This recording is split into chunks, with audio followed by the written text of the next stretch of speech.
His hand was like a vice on the back of my thigh, squeezing so hard it stole the air from my lungs. My gasp was silent, trapped in my throat as he pushed into me, slow and insistent. I bit down on my lip, trying to anchor myself, to keep from crying out, tasting the coppery tang of my own blood. The pressure of him was immense, stretching me further than I thought possible. We were crammed in the narrow hallway just off the laundry room, with the kitchen door ajar. The mundane sounds of my life, the low hum of the refrigerator, the soft tick-tock of the old clock on the wall, were suddenly amplified, each one a potential footstep, a harbinger of discovery. Before we go any further into the wreckage of my life, if you find a piece of your own story in mine, please take a moment to like this video and subscribe to the channel. Your support helps these stories reach others who might be feeling just as lost. I braced a hand against the cool, vibrating metal of the washing machine, a desperate attempt to ground myself while my knees threatened to give way. His breath was hot and ragged against the side of my neck, each exhale breaking with the slow, deliberate force of his pushes. "I can't. Slow down," he whispered, his voice hoarse, his fingers digging deeper into my skin, branding me. My mouth opened to protest, to agree, to say something, anything, but no words came out. I felt the thick, heavy weight of him press deeper, my entire body tensing, trembling with a terrifying cocktail of fear and desire. I wanted to shove him away, to run, and yet some treacherous part of me wanted to pull him closer. I squeezed my eyes shut and bit down harder on my lip, trying to fight the blistering heat that was blooming low in my belly, a heat that was inextricably tangled with the guilt coiling around my chest, making every breath a sharp, painful effort. I never, ever imagined I would cross this line. I never thought I would be this woman, the one clutching a washing machine for balance while a man who wasn't hers, a man she wasn't even supposed to look at in that way, pressed into her so deep she couldn't think, couldn't breathe. He wasn't mine to want. He was practically a boy, just 26 years old, someone who had drifted into my life by pure chance and slipped under my skin before I even realized the danger. I'm 39, I'm a mother. I'm a wife. My life is a carefully curated collection of responsibilities. I run a household. I pay the bills. I am the keeper of the mental calendar of birthdays, soccer practices, and doctor's appointments, so my husband, Mark, doesn't have to think about anything beyond his demanding job. I had built fortress walls around myself, believing I was safe from this kind of catastrophic mistake, immune to the kind of wanting that could shatter a world. But the moment Ethan closed that door behind him, the instant he stepped close enough for me to feel the heat radiating from his skin, I ceased to be the person I recognized in the mirror. What would you do? What would you do if the one person you felt a duty to protect was the very one you ended up craving in the dark, silent corners of your heart? He moved deeper still, a low, guttural groan tearing from his chest that sent a shiver through my entire frame. I felt the hot prick of tears at the corners of my eyes, the guilt so thick and suffocating I thought I might choke on it. "I'm sorry," he whispered, his voice rough with emotion, his forehead pressing into my shoulder as if seeking forgiveness. I didn't answer. I didn't push him away. I just let it happen. If you've ever been held captive by a secret that makes you both ache with shame and burn with a terrifying vitality, then this story will likely speak to you in ways you wish it wouldn't. That night, sleep was a forgotten country.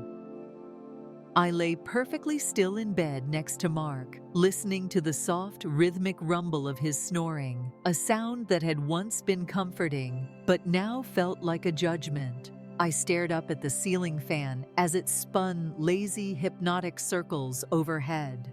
Every time I dared to close my eyes, The scene replayed itself in agonizing detail. The hallway, the precise way the afternoon light spilled across the linoleum floor, the tremor in Ethan's hands as he gripped my thigh, the horrifying, exhilarating truth of how I didn't pull away. The guilt was a physical thing, an acid churning in my stomach. But beneath it, coiled so tightly it made my skin prickle, was the memory of his heat, the raw, desperate need in his voice, and the undeniable fact that it had made me feel something, anything other than numb for the first time in years. I've spent the better part of my adult life in service to others. Mark works long, grueling hours. I used to tell myself it was for us, for our family, for the sprawling house and the future we were supposedly building together. But lately, a more cynical thought had taken root. Maybe it's just easier for him not to be here, not to have to look at me, not to have to see the person I'd become. We didn't fight, we didn't argue, but we didn't touch either. We were polite, orbiting ghosts in a house full of shared memories, saying all the right, empty words. But in the dead of night, when the loneliness became a physical ache and I'd reach for him, he'd turn away in his sleep, completely oblivious. I had convinced myself that this was enough, that this quiet ache of loneliness was just a part of marriage, a part of life, something you swallow down like a bitter pill because your family needs you to keep functioning. And then Ethan came into our lives. He was helping with the garage renovation, the son of a friend who needed the work. He was punctual, quiet, and carried a shy smile and a pair of steady, capable hands. He was always polite, always respectful, offering to carry heavy boxes, fixing a stuck drawer in the kitchen without being asked, meticulously cleaning up his messes so I wouldn't have to. At first, I barely registered his presence. He was just part of the background noise of my life, another task to manage amidst the endless churn of appointments, errands, and chores.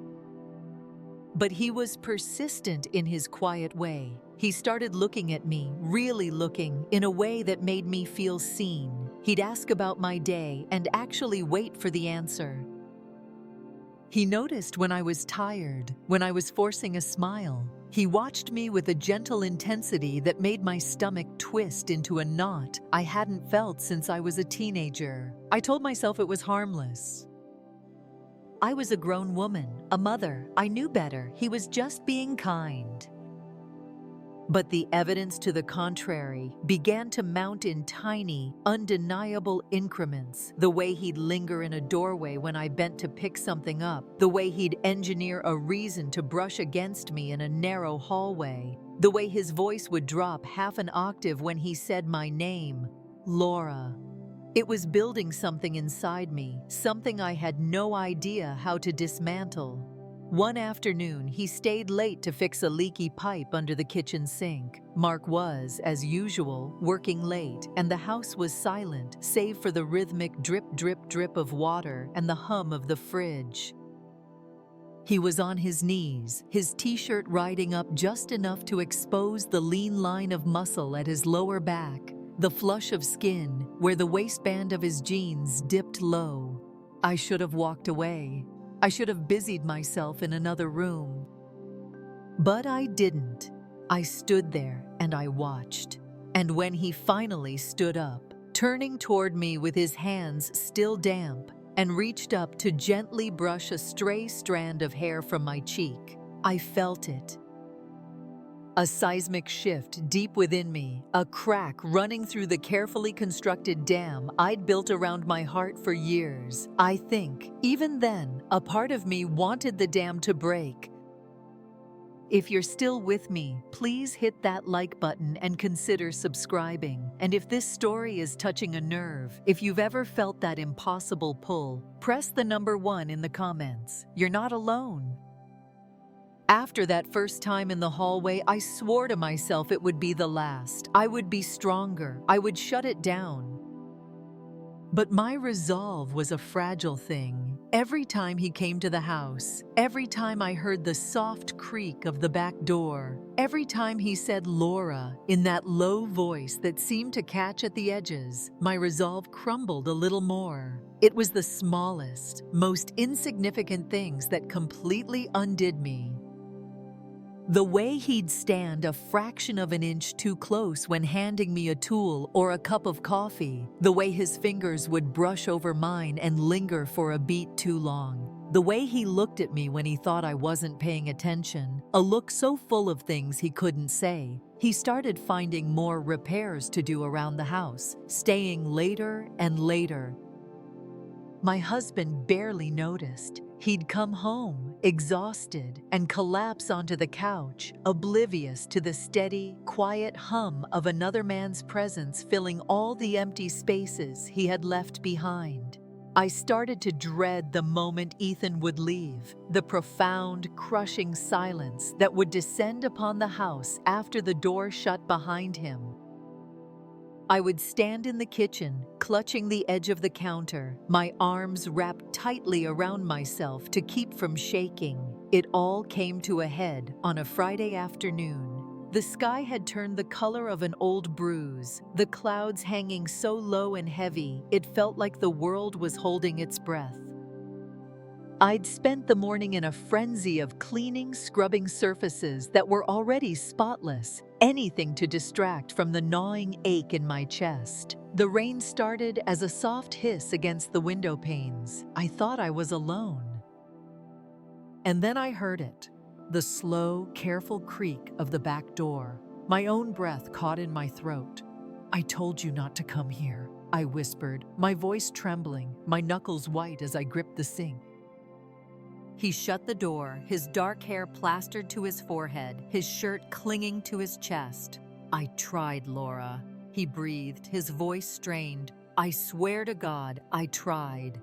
I shook my head, a feeble gesture of denial, but my feet were rooted to the floor.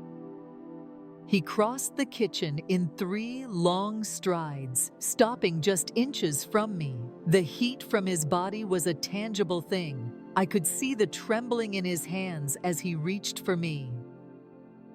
"Don't," I whispered again, but the word was a ghost of a sound.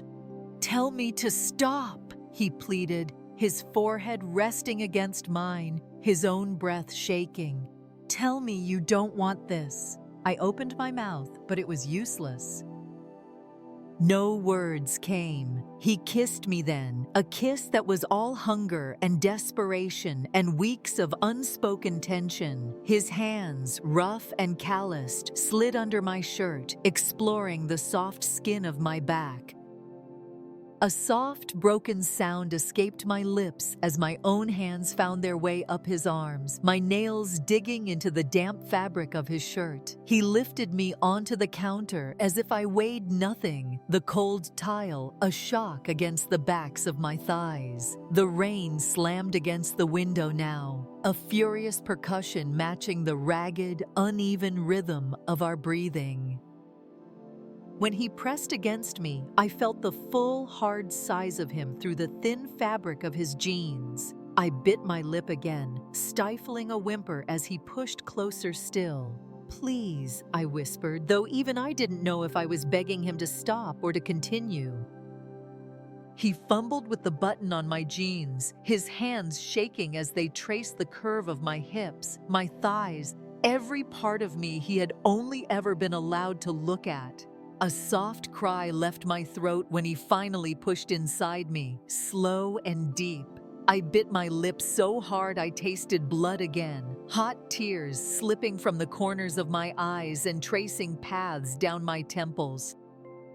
He buried himself deep inside me, a low groan rumbling from his chest into my ear. "God, you feel..." he started, but the words broke apart, swallowed by a choked moan. I clung to his shoulders, the sound of the rain and the soft pleading sounds tearing from my own throat, filling the small hot room. Every push felt like it might split me in two. The guilt and the need tangled so tightly inside me I could barely breathe. When it was over, he just held me, our bodies trembling in unison, the sound of the rain filling the silence. "I can't stop," he whispered, his voice broken. And the most terrifying part was, neither could I. After he left, I remained in the kitchen for what felt like hours, the rain still drumming against the glass, a cold draft seeping under the door. I wrapped my arms around myself, trying to will my heart to slow down, telling myself it was over, that it would never happen again. But the ache didn't fade. It settled deep in my bones, a heavy, sharp weight. That night, I made dinner. I set the table. I smiled when Mark made a joke. I was a perfect actress in the play of my own life. But every time I blinked, I saw Ethan's face in the rain-soaked kitchen, the raw hunger in his eyes. A few days later, my daughter found a crumpled note in the trash amid one of his. "I can't stop wanting you," it said. She held it up, her young eyes wide with confusion. "Who wrote this, Mom?" My blood ran cold. I snatched it from her, my hands shaking. "It's nothing," I stammered, but the suspicion was planted. The end came quietly. I heard Ethan's voice in the hallway, talking to Mark. I stepped into the kitchen, my heart pounding a sick rhythm against my ribs. Mark was handing him a check. "Don't come around anymore," Mark said, his voice polite but cold as steel. "The work is done. We'll find someone else if we need to." Ethan's jaw tightened. His eyes flickered past my husband and met mine for a single, agonizing second. In them, I saw a universe of pain, guilt, and regret. Then he turned and walked out the door, out of my house, out of my life. I just stood there, unable to move, unable to breathe. That night, lying next to my husband, I felt like I was split in two. Part of me was relieved it was over, that the immediate danger had passed. But another, more honest part of me ached with a loss so profound it felt like a death. I've lived with guilt before, but never like this. Not a guilt that was so intertwined with comfort. Not a guilt that had made me feel more alive than I had in a decade. How do you put a life back together when you were the one who took the hammer to it? And how do you live with the secret knowledge that a part of you doesn't want to? Thank you for listening to my story. If it resonated with you, please press 1 in the comments like this video and subscribe for more stories that explore the hidden corners of the human heart.